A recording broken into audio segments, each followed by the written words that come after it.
All right, ladies and gentlemen, we are going to be hopping into this game number 1 in this best of 5. Spawning up here in the grand finals, we have the blue Terran player, the Korean himself from Africa Freaks. Give it up for aLive, formerly of Team EG. Yeah, right. That was a throwback. But on the other side of things, representing that OE, I believe it is Ordo Equitum. Yep. Equitus? I don't remember, but it is Cham from Mexico. Say it with confidence, and nobody will dispute you. Well, but the way you said it when you first introduced him was like perfect, like in my eyes at least. Yeah, that's why I just said it with confidence, man. I actually see. I said it perfectly the first time, in my mind at least. But now that you ask me, like, oh, which was it, Ortus Equitum, Ortus Equitus, or like, I actually don't know. I'm just gonna continue. Whatever to you say said last whatever I time say was with perfect to confidence. me, man. That's all that matters. Yeah, there you go, man. There you go. You could call it Ortus Equidarium. Just put As them long as you together. say it confidently, that'll just become the team name. Even the team manager will be like, wait, I didn't realize it was pronounced that way, but I guess that's the way it's pronounced. You're like, yeah. Now you know. Now you know. All right. All right. Well, we got a TVZ. Cham, very much going to be the underdog in this. I will not sugarcoat this. He is a really, really cool Mexican player. Definitely one of the top 3 Mexican players. But he is in a very uphill battle. And I will also say that he's a very aggressive Zerg player. And if there's one thing I've got to say, maybe it was just for TVT, but the weakness that aLive did show, I think it was probably in his early game more than anything else. Yeah. No, you're absolutely right. When it came down to the control and defending against early aggression, it was tough for him to actually micro, it looked like, you know, and respond. So we'll see if he can actually control this Reaper in a nice way. Yep. First blood. Oh, you even set it up. Yeah. Olivia, big shout out to our amazing admin who does most of the adminning for Alimali. Thank you so much for setting up all the nice stuff. So now we're going to have like the workers killed on the left-hand side, upgrades finishing up on the right, first blood popping out. But yeah, Reaper going to be a little bit annoying, killing off a single Zergling, but not going to be able to get too much done, I think. Oh, no. Manages to get past the Zergling barricade. Yeah, this is actually pretty nice because not only will he kill a few of the Lings, but he should be able to get a scout here. And notice here that Cham did end up going for a kind of say gasless. I would, you know, it was delayed gas and then he went for double gas in order to make up for it. And that Reaper is so dead. Yeah. But as you were saying, you know, kind of getting a scout out to see, okay, there wasn't actually a whole lot of gas being mined, and also not a lot of Zergs being made. But here's the thing, like, he barely caught a glimpse of the gas geyser, one of the gas geysers. And I kind of wonder, do you think that he actually realized that there was no speed coming out, that there was these delayed gas geysers? I don't know. I mean, it's one of those things as a pro gamer where it's like, they see things in the game that we can only hope and dream to see. Yeah. Or actually pay attention to them. Yeah. So, I would go on a whim and say yeah, but who knows, right? Yeah. Well, Overlord does come in and scout out that there is, in fact, the factory done, but there's also barracks finishing up, so we're not seeing that fast tech up to the starport, which is only just now plopping down. We're seeing those barracks coming out much earlier on. We're seeing the tech lab immediately researching STEM, and aLive is going to be getting up a much larger army earlier on to put on some aggression. We also have third orbital command finished up, but I don't believe the Overlord managed to catch a glimpse of that. Oh, that's always a shame when you're not able to catch it, but yeah, delayed starport here. Just going to be able to get a lot of these units out. I wonder what kind of push he's going to be doing here, or if it's going to be one at all. You know, it's not that many Hellions out for the map control, so the creep spread is going to get out of control if nothing is done about it. Now, Cham has been doing some crazy roach builds here in this matchup. Like when I was referencing the Cham builds, it basically was just I make roach max out by like, I think it was like almost 7.5 minutes or something. Stefano 11-minute Roach Max has got nothing on Cham, man. Down to, yeah, because of legacy. Yeah. But Yeah, that is a very Cham thing to do. A Hellion does make its way into the main base, though, and scouts out some of those roaches, sees the lair timing, and is maybe going to throw some alert signs to aLive, who is actually loading up some of these units in the medevac. And this is one really good way to punish a player who's going up to a large number of roaches, but not really getting up a lot of anti-air. Just go for the drop straight across the map, because really, what are they going to do? They basically just have to leave their roaches at home to defend a lot of the time. Yeah, he's gonna have to deal with it while he gets the count up. And I think this is one of the great maps to do it on. You know, the third base is so close to the natural by air, but it takes forever for you to get there by ground. So Cham will have a pretty difficult time if he's not careful. This drone comes over here to the 4th expansion, spots out the double drop at the perfect time, and just kind of hides itself in a corner and is like, oh, you didn't see me. Just taking my 4th expansion. You just ignore that. Yeah, no, nothing to see here at all. But here come the roaches and the ravagers, able to at least ward them away. Ooh, Queen's also over here to flank at that 3rd expansion. Gonna push these guys back. And a couple of Corsair Biles is going to force these medevacs back a little bit further, making sure that aLive is paying attention. aLive is finishing up a lot of upgrades behind this, and that's the important thing. He's buying himself a lot of time, where Cham is going to be on the defensive and may even actually end up losing some creep tumors in the center of the map. Not going to be losing that 4th, though. Nope. He's going to be able to get it down. He's up to about 68 drones. aLive, though, mining freely at 3 bases himself. Needs to be careful when it does come down to this, because his tank count, okay, he has 2 at the moment, but he's using his medevacs mostly for drops. Luckily for him, he did go into the style. He recognized that it was going to be roaches, and this is a little bit more standard now in ZvT. But it's really, really cool. I like this build out of Cham. Like, it's nearly going to be 8 minutes, and he should be maxing out. But can he actually break aLive? That is a very good question. He's going to be moving across the map, or at least aLive is going to be moving across the map. And he also does have those double medevacs from earlier on still around, still alive and kicking. But here he goes into the 4th expansion. But this is actually a bit of a bait. He baits the entire army over here while the drop makes its way into the main base. But there's already army units over there as well. Cham is well prepared for this. He really is. He's maxed out at the moment, getting his 2-2 upgrades, but thing about Cham sometimes is that he will not tech off of this, right? He'll just make a bunch of roaches and ravagers and go for it. Yeah. So let's hope that he's able to actually do something with it, because if not, aLive will be able to pick him apart with the drops as the game does progress.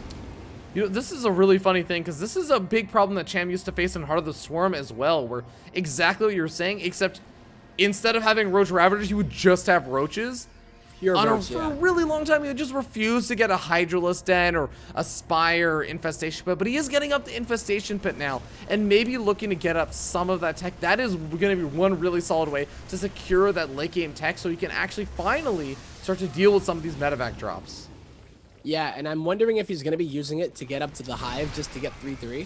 Oh, okay, supply trick, really cool with the spore crawlers, but is he going to, another drop goes into the natural, but what I was trying to say is I wonder if he's actually going to get infestors in order to just grab those medevacs and then corrosive bile them down, or if he's actually just, you know, I want hive, I want 3-3, better roaches and ravagers is, you know, better Cham. And look at that, Fear Dragon.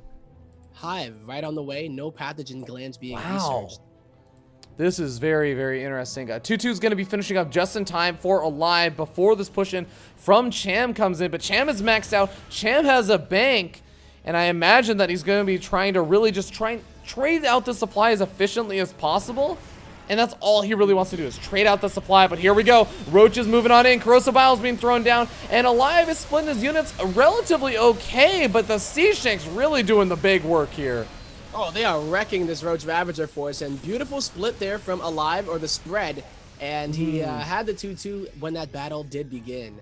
So if that was like 1-1 versus 2-2, it might have been a little bit different, but aLive took the engagement, knew that he could do it, already had his back, and just basically did a really good job there. Didn't die. That's always a good thing, right?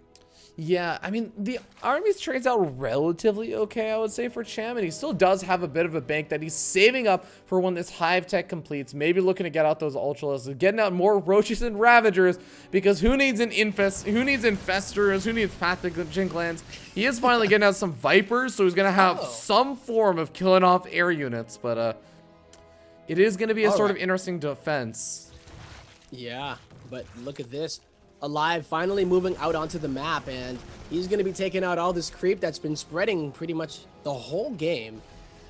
And I don't know if he's ready to just straight up take an engagement if Cham comes from all sides. He's been really good at splitting his tanks, but when you're dropping siege tanks from medevacs, sometimes, unless you have the sickest APM ever, they all clump up in the same place. So Vipers may be very, very crucial to this defense. Well, luckily, aLive does have the sickest APM ever, so aLive. he, well, okay, still clumping him up, but right now he can kind of afford to do it since he's only just now going to be engaging. Beautiful, beautiful blinding clouds going down top of the siege tanks, though, and going to be able to massacre them. Actually, it's exactly what you were saying, Tempo. He obliterates the siege tanks. Yep, was able to do it up. Killing his own Viper. Really? Oh, that Viper, did he really just get corrosive biled? I think he did, right? Yeah, but here we go. We got some of these Marines and Marauders going to that third expansion. Going to be able to take it out, but the medevac's also get taken out. And the army gets taken out as well over here. aLive got to have some army supply back at home if he wants to be able to defend. He's still pushing out this fourth expansion, though. Yeah, the best defense is a good offense, it looks like, as he's keeping the pressure on Cham, not letting him even think of attacking, but if he's not able to actually preserve these units, you are absolutely right. He will not have enough to defend. I think this is going to be a really tough hold for aLive if Cham decides to just go for it. These medevacs are the saving grace right now for aLive, keeping Cham at home because he doesn't have any anti-air still. This is, I feel like I'm still watching Heart of the Swarm Cham. He has parasitic bomb capabilities. If he didn't lose that other Viper, he would have been able to at least get 2 off. Yeah. But as it stands right now, I would rather the parasitic bomb than the blinding cloud because of that capability of moving them back with the siege, or rather with the medevacs. Yeah, but he just has so many roaches and ravagers. He's gonna try and push on in regardless. There are still 4 or 5 siege tanks raining hell down on top of these roaches and ravagers. I think that might actually maybe be enough. There's a lot of units going down. There's a lot of Marines going down for aLive, but there is just a little bit too much. GG. And we end up seeing aLive taking the game. Wow. Yeah, man. aLive was able to hold on, kept Cham a bit busy, and then 3-3 had finished for that engagement. And Cham's 3-3 was about, I didn't see how many seconds it was from completing, but it was really close, and I don't know how much of a difference it would have made. But yeah, I think he should have waited for the 3-3. It was about 20 to 25 seconds. And yeah, that's the thing. Like, I think that, as well as imagine if he had something to be attacking in the medevacs. So when he was planting down those corrosive or those corrosive biles, or you know, the blinding clouds, the siege tanks couldn't just move out of it. Because if you looked at that army for aLive, it was, the Marine count was paltry. It was nothing. It was really the siege tanks that actually won that engagement because they kept just moving back and kiting the roaches and ravagers. Really, kind of shame, you know, kind of getting stuck on that. I do believe if he had preserved his Vipers or just made one extra one, then getting those parasitic bombs it's one of the things that you don't think about because you're usually thinking, oh god, you only use it against attacking units, you know, or like liberators or stuff like that. Not medevacs. You do it on the medevacs and you force them to micro them away, which means that they're not going to be picking up the tanks in order to micro them in a better position. Yeah. So what really excites me about that game is that I feel like Cham was able to get into good positions. He did a great job with the drop defense, despite not I mean, maybe it's because he's just spent so much time going on this pure roach style in Heart of the Swarm. So he's so used to dealing with the drop defense, like with only roaches. And now he's like, well, now if my opponent's not paying attention, I can actually kill those medevacs with Ravagers. Like, oh, I have an opportunity to kill them. Like, that's better than what I'm used to. But we now still see a situation where Cham looks like maybe he can do this. And of course, I actually was reading the chat from that lobby in the last game. Cham was asking aLive, you know, how you doing right now? Like, what time? I mean, like, what time is it for you? He was like, no, you know, it's actually a pretty decent time for him. It's like 12:30 or something, like in the afternoon, like pretty reasonable time. But yeah, you're right. But aLive didn't sleep all night, so. Oh, yeah. Damn. So it's a little bit funny. May not be feeling the greatest right now, but ladies and gentlemen, we're hopping into game number 2. aLive leads up the series 1-0 in this best of 5 series. We're hopping to Lerlac Crest. All right, ladies and gentlemen, spawning down here in the bottom left-hand corner of the map, we have the blue Terran player representing Team Africa Freaks. Give it up for the player up 1-0. It's aLive. And his opponent in the bottom right, representing OE, it is Cham. He's down by 1. And they did agree to the best of 5. I know usually sometimes they go for the best of 3. I do believe he agreed to the best of 5. Cool. So we should be seeing a pretty awesome, nice long series, potentially. And that's, again, like, I really do feel like Cham has the potential to actually take games off of aLive in this situation. aLive, not only, you know, playing on from Korea to North America, going to be dealing with the latency, dealing with a little bit of, you know, tiredness, but Cham looked pretty good in that last game. I actually think this is a very, very real possibility. And Lerlac Crest is also a map that Cham, I know that he went to the later stages of the game in that last game, number 1, but he is an aggressive Zerg player, and this is a great map for aggression. Oh, it really is. And we were talking about how aLive was kind of slipping in this early game, but I'm also wondering if maybe he was like super tired in those games and like all of a sudden in that Beastie Cutie series after he was against the ropes, he just woke up and was like, okay, wait a second, I might lose. Yeah. Because after that game, he's pretty much been playing like a god. So. That is true. Well, we will end up seeing what's up because we have the Fast Factory coming out for aLive. A bit of a mix-up, I would say. Well, it may be a bit of a mix-up from that last game. We'll have to wait and see. As I think in the last game he went for the Barracks Factory and then added on, additional barracks. So it actually is looking more similar to the last game than anything else. Cool. I like that, though. I was remembering some game that he did. The funny little rally the Marines across the map and just try to kill the Zerg while they're droning up their third. But that's what I thought he was going to be doing with those extra barracks. We didn't see that last time. Like, he didn't really get aggressive until the Medivacs came out. So. Well, I wonder what we'll see. Yeah, Can Cham do the same? Or? Cham is actually opening up the same way. He opened up gasless, going for the double gas geysers to play a little bit of catch up. And I honestly wouldn't be that surprised to see a Roach Warren popping down sometime soon and going into that exact same style. Again, it's not just one of those one-off things for Cham. That is Cham's playstyle. That is Cham's mid and late game. Yeah, it didn't work out for him the last time, but no, like, not quite. It almost did. It's a little bit easier to attack on this map, but ever since they added the rocks over by the third, it's, you know, it's easier for the Terran to defend, I would say. So maybe it's gonna favor aLive's playstyle because he does have the straight shot over with the medevac in order to drop at the third and then elevator up into the main while all of this stuff would be going down for Cham. Or the aggression with the roaches. Well, Roach Warren coming on down, and we do have again that very fast stim coming up. We had a First Blood somewhere. I believe it was just a Scouting Zergling. Oh, the Ling. Yeah, Scouting Zergling. Gotta be fallen. No Reaper opening, I guess, this game. That's a slight little difference. As aLive was able to get some nice damage done with the Reaper last time and get some good scouting information, but this time he's gonna just be relying on the scans, I suppose, as well as the first drop harassment with a siege tank.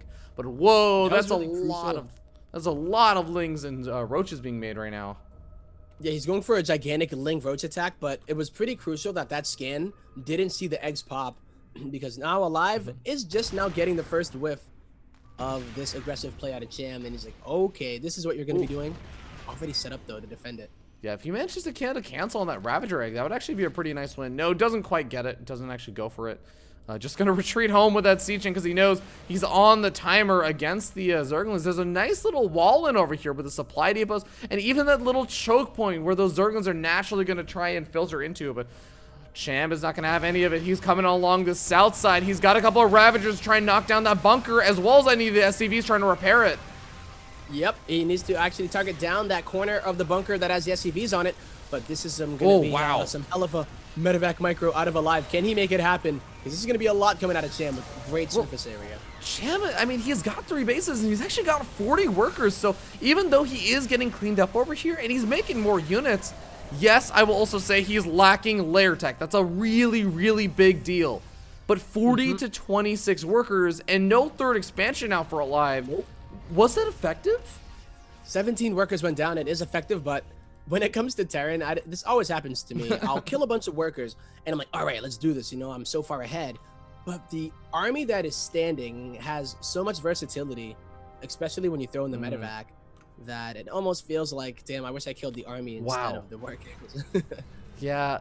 You know, I'm actually really wondering now, because there's so many Zerglings that are sitting over here at this north side for Cham.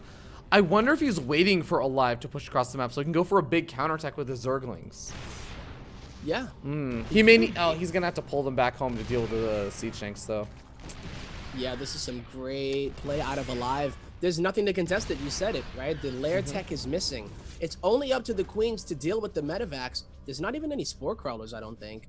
You know what's actually so funny though? What? If Cham had layer tech, he'd still probably have nothing to deal with the medevacs. You're right, you're right. Who are we kidding, right?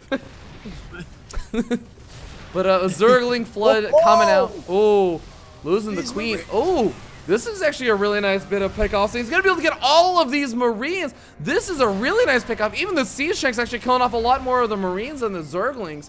Cham maybe going to be able to find an opportunity to bust on in over here with attempt number 2, but there's a lot of Siege tanks with medevacs in the mix. Only a handful of Ravagers. This is still going to be a very difficult bust in for Cham. Yeah, but where's the SCV production for aLive? I feel like he was usually all about that remaking SCVs, especially when he played Beastie Cutie. I think he saw units popping out of those eggs and he cut worker production. It looks like he did, yeah. Ooh. But he's going to have to hold here. Can he do it with the tanks? Oh, Siege Tank's doing a lot. But the Zerglings are going to be rallying across the map, and they are going to be able to get on top of the tanks. GG is called, though. Cham taps out, and aLive going to be victorious in game number 2. He holds on against the All-In. Holy moly. All right, ladies and gentlemen, we are going to be hopping to a short little break before we hop into game number 3. We will see you guys there at match point. All right, ladies and gentlemen, we're hopping into it. Game number 3, match point. As we spawn up here in the top right-hand corner of the map on top of the Mexican Zerg player in red from Ortis Equitum and looking for the reverse all-kill comeback. Give it up for Cham. Cham V. On the other side of things, our blue Terran player from the Africa Freaks, it is aLive, representing Korea. Was it Chan? I always thought it was Chanman 5. I don't know. I thought the V was like a Roman numeral. I don't know. Come on, man! Like you were on a show with him and everything. You played arcade games. Oh yeah, well he called himself Chanman V, but I didn't know if it was just because like people were like, you know what, that sounds a bit better. Yeah, what was the original intent, I suppose? That's fair. But we had a really early drone scout coming out from Cham. So he gets in before any of the Marines pop, before anything really happens, and sees, yes, in fact, there are 2 barracks. Yep. That is a really nice reveal. Excuse me. I'm wondering if he will add the 3rd Rex, but I guess he's just going to do this kind of aggressive play and just hope that he's able to get some damage done, not fully commit to it. Yeah. This is a really good map for 3-Rex Reaper, by the way, but he's kind of been beating Cham in the mid and late game anyway. So unless he's feeling just like he wants to go do something else, I do agree with this kind of style, putting on pressure and then macroing behind it. Yeah, in this game, we do end up seeing Cham finally mixing up with the earlier Zergling's speed. This is the first time he's really done it against aLive. And he's gonna maybe need it if he's gonna be up against this kind of Reaper aggression, because this is the first time aLive's put on significant Reaper aggression. Yeah, before it was only for scouting, and now he's actually continuing to make them. Cham realizes that now that the second Reaper does join, and I guess I'm pretty happy for him because he ended up going for the speed. Yeah. I don't know what's in my throat, but yeah, he ended up going for the speed this time instead of trying the gasless like before. But I'm totally gonna remember to play. This is risky, man. All right. Yeah, this is getting a little bit dicey over here as the Reapers are kind of trapped now by the Queens. They might try and throw down their grenades, but it is almost certainly going to be a full surround on most of the Reapers. Yep, and speed is going to finish here, so these Reapers need to get on out of there. Yeah, that's exactly what they're going to be doing. As Zergling's speed going to chase them down, but they still are going to be a little bit vulnerable. Cham smells them. But going to that center island, and aLive should be able to get out of there okay. And behind this, he grabs a third expansion. He's grabbing additional barracks to try and get up the fast stim, get up additional marines, just to stay at home and defend that potential third. Yeah, he put a stim on the outside here. So if Cham did do an aggressive play, that would be in jeopardy. But he's taking the precautions. aLive doesn't know what Cham is going to be up to next. He's been hitting him with early aggression. Well, I guess you can't really say that it was early aggression on Dusk Towers. So this looks to be the same kind of setup, though. And, you know, these are very similar maps. But yeah, he didn't get Zergling speed that last time. So it won't be as quick of a max, I would say. Yeah, but we do have Engineering Bay being thrown down over here for aLive. Looking to get into that late game stage. Factory being thrown down. And, you know, the nice thing about Cham's situation is that even though, yeah, those Reapers were kind of annoying and everything, he dealt with them really, really well. And I guess still dealing with them a little bit right now as he does get a surround on another one of them. But there's not going to be any sort of medevac or early game drop harassment for quite a bit of time in this game. Yeah, he's not going to have to worry about it, and for the style that Cham plays, that's like a blessing. So, yeah.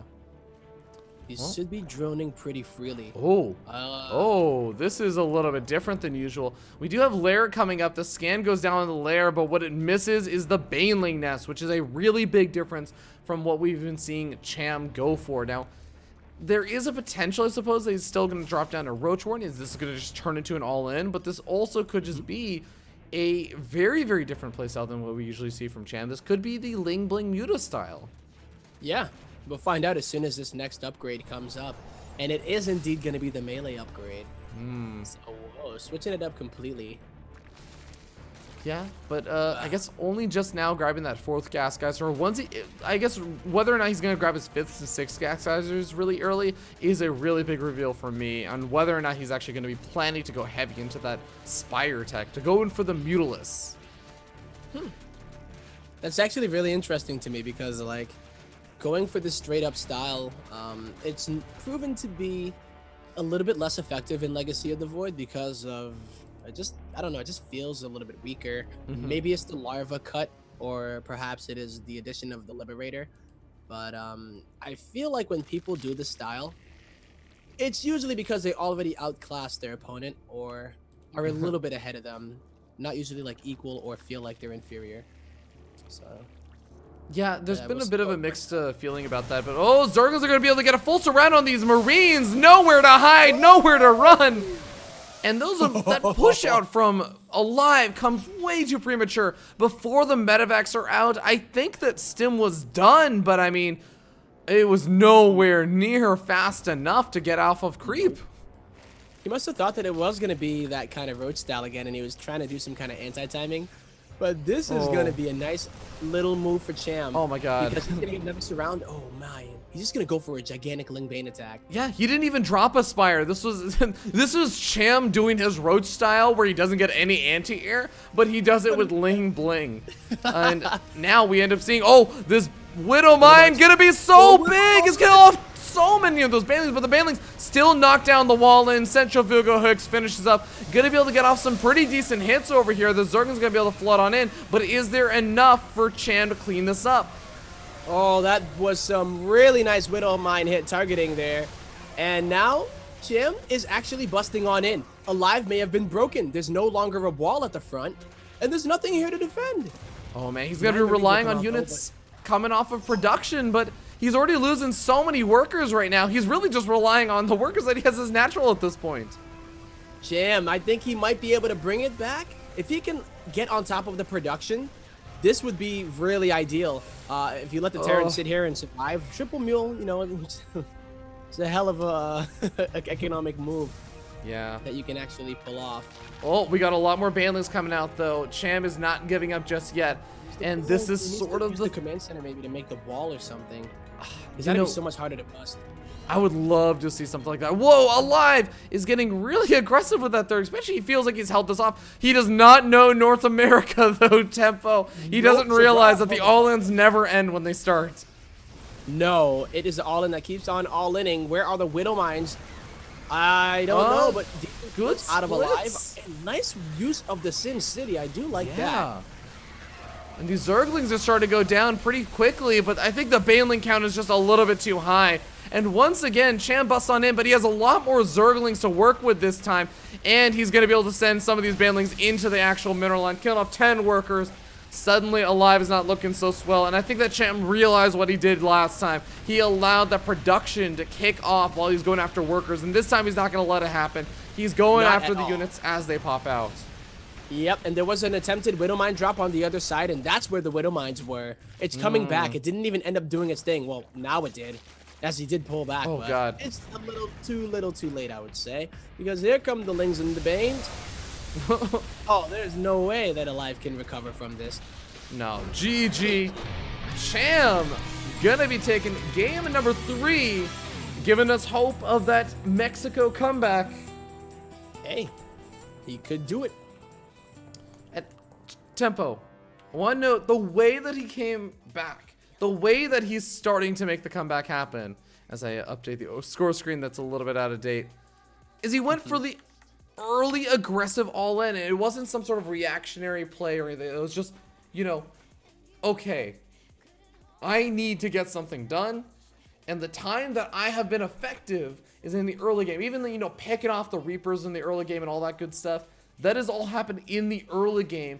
As the game goes on, that's when aLive just starts to, you know, pop up. That's when he starts to get into his groove, and you know what? I think that Cham is starting to realize, can't let that happen. Just continue that aggression. Yeah, do it up. Cham. But yes, we are gonna go on to our 4th map, Ruins of Seras. And I don't know if you actually were around for this, but the 5th map, if we do end up going to the ace match, it is going to be the one and only Avex's map. Oh. Why did I say Central Protocol when it's not even in the pool? But yeah. I got the right idea.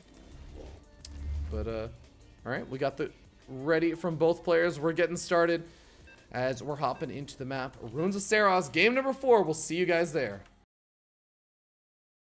What is it? Centrifugal? All right. Is that what he's trying to say? Ladies and gentlemen, we're hopping back into it as we go ahead and spawn. Still at match point in the bottom right-hand corner of the map. Ruins of Seras, top of the red Zerg player from Ortus Equitum. Maybe starting to make that comeback. Give it up for the Mexican Zerg player, Cham.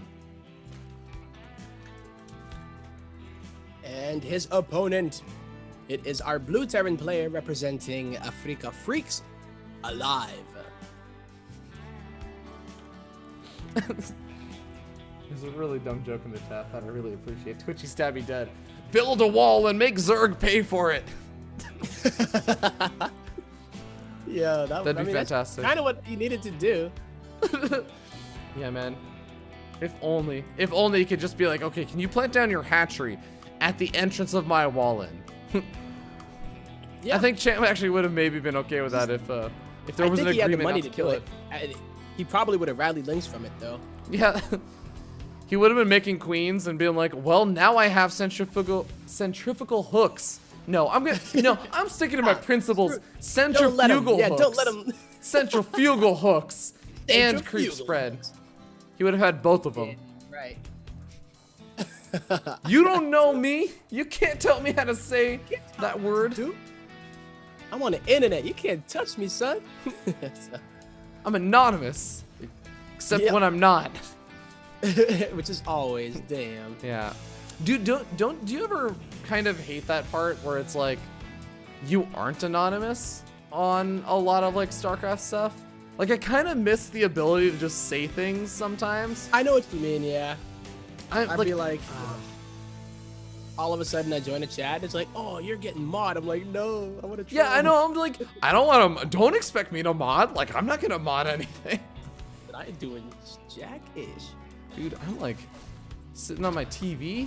I don't even have a mouse on it. Well, first blood coming down, not on a Zergling this time, but on a drone. Really nice pickoff over here for aLive already. And once again, we end up seeing Cham returning to that gasless opening style, as he's not going to have any Zergling speed coming out. Luckily for him, this isn't going to be a heavy Reaper opening. It's just that singular Reaper opening. But kind of wondering where this will go. I mean, I do agree with it. This map, not the best for Reapers. And it didn't really work out for him when he tried it in the last game. No. So he's going to go back to his roots. He's like, all right, that didn't really play out too well for me. So let's not delay the tech. I'm going to pretty much get that unit that makes me who I am, and that is the medevac. I think... well, my opponent never seems to deal with this unit, so... I'll just keep making it. Medevac. Should be pretty interesting. You know, I kind of wonder, maybe the answer to Cham is you just make Banshees if he never makes any anti-air. He puts down the double starport and decides to just go for it. 2-port Banshee, but Cham just like by principle sticks to his guns and is like, no, I will defend this with only queens and roaches. But it could work. I mean, if it was rough, if it was I don't know. rough, I feel like that's a build we would see come out. If it was rough, we would have seen Vikings. Yeah. I can't believe today started with that, or tonight. Yeah. It started with Vikings almost killing a hatchery, and not just because they were leftovers. It was the intention of the Vikings to kill the hatchery. Was pretty cool. Today's been nice. We thank you all for coming out, ladies and gentlemen. This is game number 4. We do have Cham putting one on the board, but aLive is on match point. So if he does win this one, he will be the winner of the Chairs4Gaming. Oh boy. But as you were saying, aLive sticking to his guns, sticking to his strengths, going for that medevac drop harassment. Already going to be killing off a couple of these Zerglings, which is a little bit annoying since those were set up to provide a little bit extra vision for the drop. But the one angle that there's not actually any vision, that's exactly where aLive comes in. He's going to already be able to kill off 3 workers and shut down all mining in the main base. Yeah, completely shuts it down, forces them to go over to the 3rd base. And this hatchery is under fire. He has to make a decision now. I think he has enough by now. Yeah, well, the Marines are all going to get picked off, or a majority of them are going to get picked off. The Siege Tank is actually vulnerable in that low ground position, and with the Marines and the medevac, he actually could have sniped that off, but, you know, I like the fact that Cham sends these couple of units down to the low ground. That's actually a really small but subtle thing that a lot of people just forget to do. Yeah, that was really smart to do, because he would have allowed the Siege Tank to continue to just shell away and continue to bully him, but Cham doing what he does best, making a lot of units on a low drone count for now, as he is going to go for a bigling roach attack. But can he actually break aLive? You know, there is a drop heading over, but oh my god, I don't know. Oof. I mean, the Siege Tanks are going to make it a lot harder, but there's not a whole lot. There's literally no Marines at home right now, Tempo. There's a couple that are just now popping out, but this could be a potential opportunity. He's going to be sacrificing his main base for it, though. Oh, this is so sick. Yeah, Cham is losing everything at home. aLive already has the wall set up. 3 Siege Tanks, I think, is going to be more than enough. With some, so close on the repair. Cham is going to be pushing on through, but he's funneling into where the Siege Tanks just love to shoot. Yeah, crucial battle shots going down to the Siege Tanks. He does manage to pick off one of them. The other one not getting picked up by the medevacs. He's getting repaired instead. And it's actually going to be enough to clean this up. The main base has also been sniped off. Now the spawning pool going down. GG gets called. And aLive taking the Chairs4Gaming Cup number 4. Wow. Hell of a night, hell of a series. Wow. Yeah, I was like thinking in my head, I'm like, what if there was somebody that always played in the Chairs for Gaming Cup and was like really good, right? And he had like a kitchen chair, it's really, really bad. You know, he had back problems and he wanted to look cool on stream as well. And his only intention of winning the Chairs for Gaming Cup would rack up enough money in order to go and buy himself a sick DX Racer chair. Well, you know, like, the cool thing is, if you use the promo code BaseTradeTV on Chairs for Gaming, that person will also get $20 off and not have to pay for shipping and handling, so they can get to that goal sooner rather than later. And of course, if you guys do that, you can go to Chairs for Gaming and check that out. But I do want to go to our last final commercial break before we go to shoutouts. I want to thank you guys so much for tuning in. Chairs for Gaming is always such a fun tournament to do because, you know what, North America gets a lot of hate, but I think that North Americans sometimes come up with the coolest games. Like, you get the crazy stuff that you just don't see anywhere else. But I agree. We'll be back in a little bit.